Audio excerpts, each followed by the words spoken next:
ফেলে দেওয়া জিনিস দিয়েও যে অনেক সুন্দর, সুন্দর অনেক কিছু তৈরি করা যায়, আপনারা যদি এই ভিডিওটা না দেখেন তাহলে বিশ্বাস করতে পারবেন না। এই ভিডিওতে দেখানো হয়েছে কয়েকটি জিনিস দিয়ে, যে জিনিস সবসময় আমরা ফেলে দিয়ে থাকি, সেই জিনিস দিয়ে কত সুন্দর, সুন্দর জিনিস তৈরি করলো। আর এই সুন্দর, সুন্দর জিনিসগুলো কিভাবে তৈরি করলো, ভিডিওটা দেখতে চাইলে অবশ্যই ভিডিওর ১ম থেকে শেষ পর্যন্ত দেখতে হবে। আর জিনিসগুলি তৈরি করা দেখা যদি আপনাদের ভালো লেগে থাকে, তাহলে অবশ্যই ভিডিওটি বেশি, বেশি শেয়ার করে দিবেন, লাইক ও কমেন্টস করবেন। তাহলে দেখুন কিভাবে কি তৈরি হচ্ছে।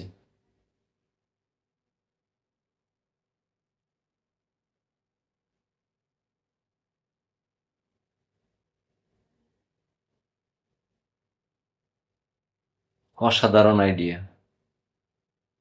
একের পর এক জিনিস তৈরি হয়ে যাচ্ছে শুধু ফেলে দেওয়া জিনিস দিয়ে।